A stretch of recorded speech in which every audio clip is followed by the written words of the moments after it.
Hello my YouTube family. हमारे channel SP भक्ति रस में आपका स्वागत है।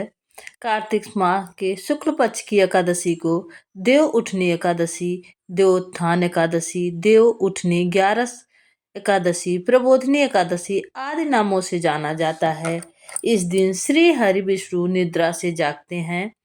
आज हम आपके लिए लेके आए हैं देव उठनी एकादशी की संपूर्ण कथा, मुहूर्त, महत्व और कथा। कथा आपको अच्छी लगे तो प्लीज चैनल को लाइक शेयर सब्सक्राइब करिएगा। देव उठनी एकादशी के दिन जो भी पूजा अर्चना की जाती है उस दिन उसका कई लाख गुना फल प्राप्त होता है और जो इस कथा का श्रवण करता है उसकी सभी मनोकामनाएं पूर्ण होती हैं। कार्तिक माह के शुक्ल पक्ष की एकादशी को देव उठनी एकादशी के नाम से जाना जाता है। वैदिक पंचांग के अनुसार 12 नवंबर को देव उठनी एकादशी 12 नवंबर 2024 को मनाई जाएगी। इस दिन चातुर्मास का समापन होगा और भगवान विष्णु निद्रा से जागृत होंगे। इस दिन भगवान विष्णु 4 महीने के योग निद्रा से जागते हैं। इस दिन से मांगलिक कार्य शुरू होते हैं। इस दिन व्रत रखने और भगवान विष्णु और माँ लक्ष्मी जी का पूजन करने से अच्छे फल की प्राप्ति होती है। इस दिन व्रत रखने से जन्म जन्मांतर के पापों से मुक्ति मिल जाती है। इस दिन व्रत रखने से अकाल मृत्यु योग भी खत्म हो सकता है। इस दिन कार्तिक महीने में भगवान विष्णु को तुलसी पत्र अर्पण करने से 1 लाख गायों को दान करने के इतना पुण्य फल प्राप्त होता है। ऐसी मान्यता है कि इस दिन बिना मुहूर्त के भी विवाह किया जा सकता है। देव उठनी एकादशी के दिन आध्यात्मिक रूप से बेहद उन्नत और ऊर्जावान होता है। आइए जानते हैं देव उठनी एकादशी की पौराणिक कथा। एक राजा के राज्य में सभी लोग एकादशी का व्रत रखते थे। प्रजा तथा नौकर चाकरों से लेकर पशुओं तक को भी एकादशी के दिन अन्न नहीं दिया जाता था। एक दिन दूसरे राज्य का एक व्यक्ति राजा से आकर बोला, महाराज कृपा करके मुझे नौकरी पर रख लें। तब राजा ने उसके सामने एक शर्त रखी कि ठीक है, रख लेते हैं, किंतु रोज तो तुम्हें खाने को सब कुछ दिया जाएगा, पर एकादशी के दिन तुम्हें खाने के लिए कुछ भी नहीं दिया जाएगा। उस व्यक्ति ने उस समय हाँ कर ली, पर एकादशी के दिन जब उसे फलाहार का सामान दिया गया तो वह राजा के सामने जाकर गिड़गिड़ाने लगा, महाराज इससे मेरा पेट नहीं भरेगा, मैं भूखा ही मर जाऊंगा, मुझे अन्न दे दो। राजा ने उसे शर्त की याद दिलाई पर वह अन्न छोड़ने को राजी नहीं हुआ। तब राजा ने उसे आटा, दाल चावल आदि दिए। वह नित्य की तरह नदी पर पहुंचा और स्नान कर भोजन पकाने लगा। जब भोजन बन गया तो भगवान को बुलाने आया और भगवान भोजन तैयार है। उसके बुलाने पर पीताम्बर धारण किए भगवान चतुर्मुख रूप में आ पहुँचे तथा प्रेम से उसके साथ भोजन करने लगे। भोजन आदि करके भगवान अंतर्ध्यान हो गए तथा वह अपने काम पर चला गया। 15 दिन बाद अगली एकादशी को वह राजा से कहने लगा कि महाराज मुझे दुगना सामान दीजिए। उस दिन तो मैं भूखा ही रह गया। राजा ने पूछा तो उसने बताया कि हमें हमारे साथ भगवान भी खाते हैं, इसलिए हम दोनों के लिए ये सामान पूरा नहीं होता। यह सुनकर राजा को बड़ा आश्चर्य हुआ। वह बोला, मैं नहीं मान सकता कि भगवान तुम्हारे साथ खाते हैं। मैं तो इतना व्रत रखता हूँ, पूजा करता हूँ, पर भगवान मुझे कभी दर्शन नहीं देते।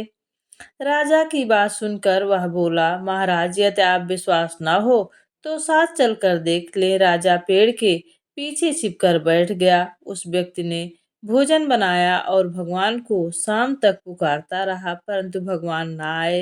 अंत में उसने कहा, हे भगवान, यदि आप नहीं आए तो मैं नदी में कूदकर प्राण दे दूंगा।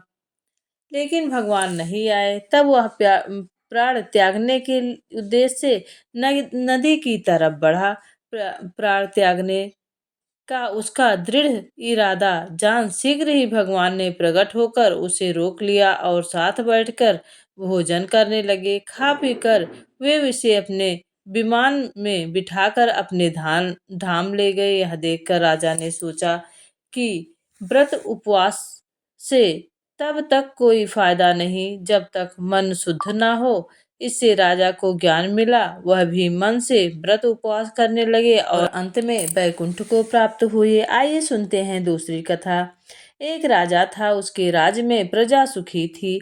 एकादशी को कोई भी अन्न नहीं बेचता था, सभी फलाहार करते थे। एक बार भगवान ने राजा की परीक्षा लेनी चाहिए। भगवान ने एक सुंदरी का रूप धारण किया तथा सड़क पर बैठ गए। तभी उधर से राजा निकला और सुंदरी को देखकर चकित रह गया। उसने पूछा, हे सुंदरी, तुम कौन हो और इस तरह यहाँ क्यों बैठी हुई हो? तब सुंदर स्त्री बने भगवान बोले, मैं निराश्रिता हूँ। नगर में मेरा कोई जाना पहचाना नहीं है। किसके यहाँ जाऊं, किससे सहायता मांगूं?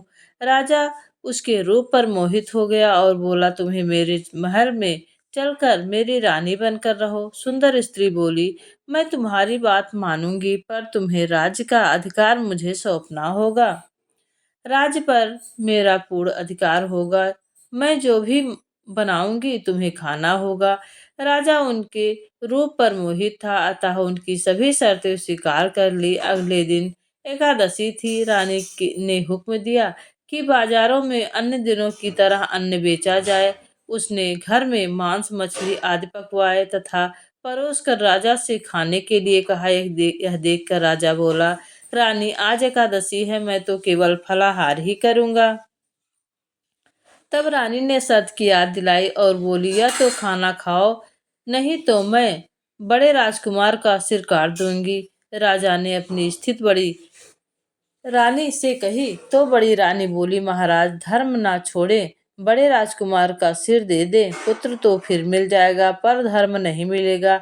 इसी दौरान बड़ा राजकुमार खेल कर आ गया। माँ की आंखों में आंसू देखकर वह बोलने लगा।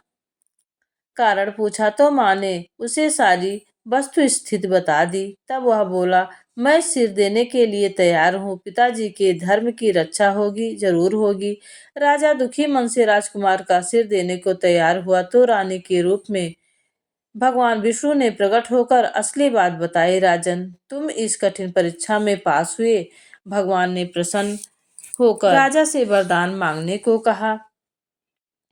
राजा ने कहा, प्रभु, हमारे पास तो सब कुछ है, बस हमारा उद्धार करे। उसी समय वहां एक विमान उतरा। राजा ने अपना राजपुत्र को सौंप दिया और विमान में बैठकर परम धाम को चले गए।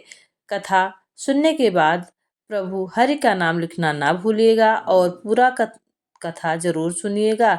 इसे बहुत ही पुण्य फल प्राप्त होता है। जो भी भक्ति भाव से कथा का श्रवण करता है उसे 1000 गायों को दान करने के इतना पुण्य फल प्राप्त होता है। एकादशी, देव उठनी एकादशी के दिन जो भी पूजा अर्चना की जाती है, दीपक जलाया जाता है और माँ लक्ष्मी जी की पूजा की जाती है, उसका कई लाख गुना फल प्राप्त होता है।